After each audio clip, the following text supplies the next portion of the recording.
معاہدے پر دستخط، جنگ ختم، لیکن سوال پیدا ہوتا ہے کہ آخر اس جنگ میں کون فاتح رہا؟ امریکہ نے کیا کھویا؟ ایران نے کیا پایا؟ مذاکرات کی میز پر امریکہ کو کیسے شکست ہوئی اور ایران کیسے فاتح ہوا؟ اس ساری صورتحال کے بارے میں اظہر علی خان سے بات کرتے ہیں۔ اظہر بھائی، دستخط ہو گئے، جنگ رک گئی، اب 60 روز اس پر مزید بحث ہوگی، آپس میں بات چیت ہوگی، لیکن میرا سوال ہے کہ کئی ہزار کلومیٹر دور سے آیا امریکہ، وہ آبِ ہرمز جو کھلی ہوئی تھی اس کو بند کرایا ایران کے ہاتھوں، اب دوبارہ کھلنے کے بعد خوش ہو رہا ہے۔ کیسے اب امریکہ کی شکست کو دیکھتے ہیں؟ اگر ہم بہت نیوٹرل ہو جائیں، بالکل غیر جانبدار ہو جائیں اور کسی کا بھی ساتھ نہ دیں اور بالکل نیوٹرل ویو سے دیکھیں چیزوں کو، تو ہمیں اندازہ ہوگا کہ امریکہ کو بہت بری شکست ہوئی ہے، تاریخی شکست ہوئی ہے، ایسی اس کو شاید کسی اور جنگ میں نہیں ہوئی آج تک، اور ایران نے پایا ہی پایا ہے سب کچھ۔ سب سے بڑی شکست امریکہ کی یہ ہے کہ امریکہ کے سر سے سپر پاور کا تاج چھن گیا۔ بالکل ایسے ہی۔ اب امریکہ سپر پاور نہیں رہا، اب یونی پولر ورلڈ نہیں رہا، ملٹی پولر ورلڈ ہو گیا ہے، بہت سی طاقتیں ہو گئی ہیں۔ لوگوں کا لہجہ بدل گیا ہے، جب آپ کے رویے بدلنا شروع ہو جاتے ہیں نا تو پتہ چلتا ہے کہ کس طرح رشتے جو ہیں نا وہ ٹوٹنا شروع ہو گئے ہیں۔ تو اب لوگوں کے رویے بدل رہے ہیں، ان کے لہجے بدل رہے ہیں، امریکہ سے گفتگو جس طرح پہلے وہ ہاتھ باندھ کے کیا کرتے تھے اب وہ اس طرح سے نہیں کر رہے ہیں، اب وہ برابری کی سطح پہ بات کرنے کی کوشش کر رہا ہے ہر ملک، چاہے وہ اٹلی ہو، اسپین ہو یا کوئی بھی ہو۔ چھوٹے ملک بھی جو ہے نا وہ بھی ایسے ہی بات کر رہے ہیں۔ جی جی، اور اب جاپان کو بھی پتہ چل گیا ہے کہ ہم تو امریکہ کی گود میں بیٹھے رہے، وہ تو ہمارا ضامن نہیں ہے ہمارے تحفظ کا۔ وہ تو تحفظ نہیں کر سکا، مشرق وسطیٰ کا تحفظ نہیں کر سکا، تو ہمارا تحفظ کیا کرے گا؟ بالکل ایسا ہی ہے۔ اور جاپان نے اگر اپنی ویسلز نکالنے کے لیے امریکہ کے بجائے ایران کے مسعود پزشکیان کو فون کیا اور انہوں نے مفت میں ان کو جانے دیا ان کے جہازوں کو، تو یہ تو ایک بات ہو گئی۔ دوسری بات یہ ہے کہ جو آپ نے اپنی خطے میں اپنی بیسز بنائی تھیں، اپنے قدم جما کے رکھے ہوئے تھے، وہ اکھاڑ دیے، جڑ سے اکھاڑ دیے ایران نے، بم مار کے تباہ کر دیے، ڈرون مار کے تباہ کر دیے، اس کے علاوہ پوری دنیا کے سامنے ایکسپوز کر دیا کہ تم جس ساز و سامان پہ اکڑتے تھے، غرور کرتے تھے، اس کی وقت ہمارا ایک شاہد ڈرون ہے۔ بالکل، ہم ایک شاہد ڈرون ہے اور ہم اسے جوتی کی نوک پہ رکھتے ہیں۔ ہاں بالکل، اور آ کے وہ گرے گا اور اس نے تباہ کر دے گا، تو اس کو پورے خطے سے اس نے اس کے قدم اکھاڑ دیے۔ جو اسرائیل تھا وہ بھی ایک ساتھ آیا تھا، تو اس نے اسرائیل کو بھی میں بھی تباہی مچا دی، اس نے نتن یاہو کے دل کے اندر تباہی مچا دی، اس کا دل جلا دیا۔ تو مجموعی طور پہ اب ایران صرف امریکہ سے پہلے سوچ رہا تھا کہ کیسے لڑوں گا، اب اس کو اندازہ ہو گیا کہ امریکہ، اسرائیل اور کوئی اور ملک بھی ایک ساتھ آنا چاہتا ہے تو میں 3-4 بڑے ملک تو سنبھال ہی سکتا ہوں۔ تو اس کا مطلب یہ ہے کہ ایران بہت زیادہ مضبوط ہو کے باہر نکلا ہے۔ جو آبنائے ہرمز بند تھی، وہ جو آبنائے ہرمز کھلی ہوئی تھی، وہ انہوں نے بند کروائی پہلے امریکہ نے، پھر اس کو کھلوا دیا، اور اندازہ یہ ہوتا ہے کہ سمندر سے لے کے، زمین سے لے کے، فضاؤں سے لے کے، طیارے تباہ کرانے سے لے کے، اربوں ڈالر کے نقصان سے لے کے 300 ارب ڈالر کی تقریباً یہ جنگ ہو گئی تھی، اور اس میں ابھی لاسز شامل پوری طرح نہیں ہیں۔ تو وہ حتمی فگرز جب سامنے آئیں گے تو پتہ چلے گا 500-600-700 ارب ڈالر آپ نے اسی طرح ضائع کر دیے ایک ایسے کام پہ جس میں آپ کو کچھ حاصل نہیں ہوا۔ لیکن عادل بھائی، ایک چیز ہے کہ آپ ہمیشہ نا مجھ سے سوال کرتے ہیں اور پوچھ رہے ہوتے ہیں، اور یہ آپ نا ہوشیاری کرتے ہیں اور آپ ہمیں اپنی چیز نہیں بتاتے، تو آپ ذرا بتائیں کہ یہ آبنائے ہرمز جو ہے اس کے حوالے سے آپ نے بھی بہت کام کیا، آپ نے بھی بہت پڑھا، بہت گہری نظر ہے، آپ ولاگس کرتے رہے۔ آبنائے ہرمز پہ جو کنٹرول تھا وہ ایران کا، ایران نے کیسے مضبوط کیا؟ امریکہ کیسے ہار گیا آبنائے ہرمز پر؟ دیکھیں اظہر بھائی، بات یہ ہے کہ آبنائے ہرمز پر پہلے نا توجہ ہی نہیں تھی ایران کی نا۔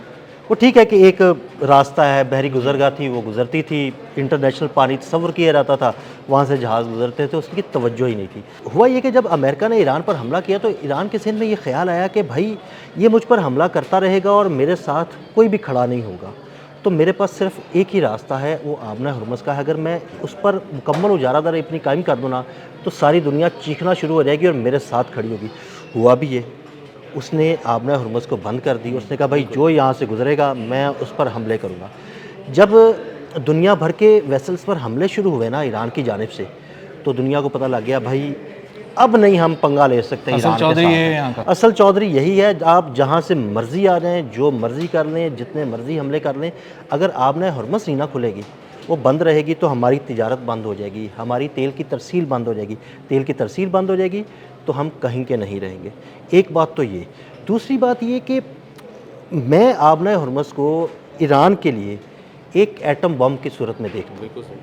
اس کی وجہ یہ ہے کہ دیکھیں آیت اللہ خامنئی نے فتویٰ دیا تھا کہ ہم نے ایٹم بم نہیں بنانا، اور وہ نہیں بنا رہا تھا. آپ خام خواہ کی بدماشی کرتے ہوئے آگے آپ نے اس پر حملے کیے, لیکن اب دیکھیں کہ آبنہ ہرمز کی صورت میں اس کے پاس ایٹم بم موجود ہے. وہ جب چاہے جس وقت چاہے آبنہ ہرمز بند کرے, آبنہ ہرمز بند کرے, دنیا کی تجارت رک جائے. دنیا کی تجارت رکے گی, دنیا بھر میں تیل کی قیمتیں اوپر چلی جائیں گی, دنیا بھر میں کھانے پینے کی چیزیں ان کی قیمتیں اوپر چلی جائیں گی.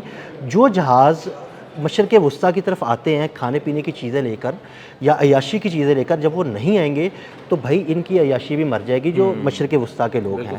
تو اور دوسرا, جب ان کی تیل کی ترسیل نہیں ہوگی, پیسہ نہیں آئے گا, تو بھائی یہ آبنہ ہرمز ایران کے لیے ایک ایٹم بم بن چکا ہے. بالکل بالکل آپ نے صحیح کہا, اور اس کو مغربی میڈیا عدیل بھائی لکھ بھی رہا ہے کہ یہ ایٹم بم کے طور پہ استعمال کر رہا ہے, اور یہ ایک ایسا ایٹم بم ہے جو بغیر جس کو پھاڑے دھماکہ کیے پوری دنیا میں دھماکہ ہو سکتا ہے, پوری دنیا میں اس کی شدت محسوس کی جا سکتی ہے, اور اس کو استعمال کر رہا ہے ایران. اور آئندہ CIA کی بھی رپورٹ ہے, اور یہ انٹیلیجنس نے بھی مجموعی طور پہ ڈونلڈ ٹرمپ کو یہ بات بتا دی ہے کہ آپ نے یہ جو سارا جا کے وہاں چھیڑ چھاڑ کی ہے نا, اس کے بعد ایران اب ہمیشہ کے لیے آبنہ ہرمز کا بادشاہ بن چکا ہے, اور آئندہ آپ کبھی بھی اس کے پاس وہ نہیں کر سکیں گے. جو پریکٹس اس کو کرنی تھی بند کرنے کے لیے اور اس کو برقرار رکھنے کے لیے, وہ سب اس نے کر کے دیکھ لیا. اور دوسری بات یہ دیکھیں, مشرق وسطیٰ جہاں پر امریکہ کے تقریباً 22-23 فوجی اڈے موجود ہیں, وہ فوجی اڈے تباہ و برباد ہو گئے ہیں. ایران نے حملے کر کے نہ وہاں پر کوئی ریڈار سسٹم چھوڑا, نہ وہاں پر کوئی فضائی دفاعی نظام چھوڑا, وہاں کی ایئر بیسز پر موجود ایون رن ویز جو ہے نا وہ تباہ و برباد کر دیے,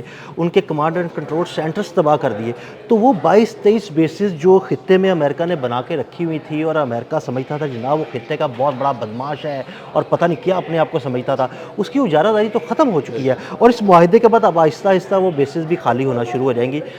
امریکہ یہاں پر اپنی موجودگی رکھے گا ضرور, لیکن وہ 22-23 بیسز کی صورت میں نہیں ہوں گی. ہو سکتا ہے کہ وہ بیسز کم ہو جائیں, 10 ہو جائیں, 8 ہو جائیں, 7 ہو جائیں, 12 ہو جائیں, یا اگر وہ بیسز 7, 8, 10, 12 بھی ہوتی ہے تو ان پر جتنے بھی ان کے اہلکار موجود ہیں نا, وہ اہلکار بھی جو ہے نا ان کی تعداد بھی کم کی جائے گی, طیاروں کی تعداد کم کی جائے گی, کیونکہ امریکہ کو اب پتہ لگ گیا کہ بھائی وہ بیس بنائے نہ بنائے, ایران اسے چھوڑنے والا نہیں. ہاں, اور یہی بات دنیا ڈسکس کر رہی ہے کہ دنیا اب پہلے جیسی نہیں رہے گی ایران سے جنگ کے بعد. اب چیزیں چینج ہو جائیں گی, اب امریکہ بہت محدود ہو جائے گا, بہت سوچ سمجھ کے چلے گا. تو امریکہ نے کیا لوز کیا؟ امریکہ نے اپنی سپر پاور کا تاج لوز کیا, اپنے بہت سارے پیسے لوز کر دیے جو اس کے اربوں ڈالر کے ہیں, جس کی اب ڈیٹیلز آتی رہیں گی کئی سال تک اور نئے نئے زاویوں سے آئیں گی. سفارتی طور پہ کمزور ہو گیا امریکہ, اب اپنی بات نہیں منوا سکتا. بہت ساری طاقتوں نے اس کو للکارنا شروع کر دیا ہے, اس سے الگ ہی لہجے میں بات کرنی شروع کر دی. آپ نے بات کی کہ بہت ساری طاقتوں نے اسے للکارنا شروع کری. دیکھیں, امریکہ کو نمبر 1 سپر پاور سمجھا جاتا تھا اس جنگ سے پہلے. ہوا کیا کہ ایران نے اس کا غرور خاک میں ملایا, اب وہ نمبر 1 سے نمبر 3 پہ چلا گیا ہے. ٹھیک ہے, پہلے نمبر پر میں یہ سمجھتا ہوں کہ رشیا بھی نہیں, پہلے نمبر پر چائنا آ چکا ہے. چائنا دفاعی اعتبار سے بھی اور معاشی اعتبار سے بھی دنیا کی نمبر 1 سپر پاور بن گیا. اس کے بعد آپ رشیا کو سمجھیں, اور تیسرے نمبر پہ اب امریکہ آ گیا. تو جو بندہ تیسرے نمبر پہ چلا جاتا ہے نا, پہلے نمبر سے تیسرے نمبر پہ, وہ بھی چند ماہ کے دوران, تو دیکھیں اس کی حیثیت کیا رہ جائے گی دنیا بھر میں. بالکل ایسا ہی ہے, ان کے سارے میزائل ختم ہو گئے, انٹرسیپٹرز ختم ہو گئے, اسلحہ ختم ہو گیا. F-35 طیاروں کے بارے میں رپورٹ آئی ہے کہ جی کہ 4 میں سے صرف 1 طیارہ کام کا ہے, 3 ناکارہ ہیں, کسی مشن پہ بھیجے ہی نہیں جا سکتے. تو یہ سرکاری رپورٹس ہیں, کہیں ادھر ادھر کی نہیں ہیں. تو اس سے اندازہ ہوتا ہے کہ امریکہ بہت بری طرح ٹوٹ چکا ہے. امریکہ اس وقت اکڑ کے کھڑا ہے, لیکن بہت ساری اس کی جو رگیں ہیں اندر سے وہ کٹ چکی ہیں, اور یہ دیو ایک ساتھ ہی اب نیچے آ رہا ہے اور ایک ساتھ ہی گرتا ہوا محسوس ہوگا. تو ایران نے عدیل بھائی سب کچھ پا لیا ہے, $300 ارب بھی شاید اس کو ملنے والے ہیں, معیشت اس کی بہتر ہو جائے گی, آئل ایکسپورٹ شروع ہو جائیں گی, اس پہ پابندیاں ختم ہو جائیں گی, دنیا اب اس سے سفارتی تعلقات قائم رکھے گی. وہ گندا بچہ نہیں ہے, بچہ ہو گیا پوری دنیا کے لیے, اب لوگ اس سے بات کرنا شروع ہو گئے. اور اسی کے ساتھ ساتھ وہ عسکری طور پہ بھی اب ایک نہیں 2-3 سپر پاورز کو ایک ساتھ سنبھال سکتا ہے. بات یہ ہے کہ گندے بچے نے جو دنیا بھر کے لیے گندا بچہ سمجھا جاتا تھا, پھر جب دنیا بھر کی اینٹ سے اینٹ بچائی نا, تو دنیا نے ہاتھ جوڑ دی. نہیں یہ تم اچھے بچے بھائی, جوتے کی زبان تھپڑ کی زبان ہی ساری دنیا سمجھتی ہے. بہرحال اظہر بھائی بڑا زبردست گفتگو آپ سے ہوئی, بلکہ میں آپ سے سوال کرتا تھا, آج آپ نے مجھ سے بھی سوال کر دیے. بہت شکریہ اظہر بھائی نے بڑی تفصیل کے ساتھ اس سارے معاملے پر روشنی ڈالی, اور کچھ روشنی میں نے بھی ڈالی. عدیل احمد اور اظہر علی خان کو اجازت دیجیے گا. اللہ حافظ.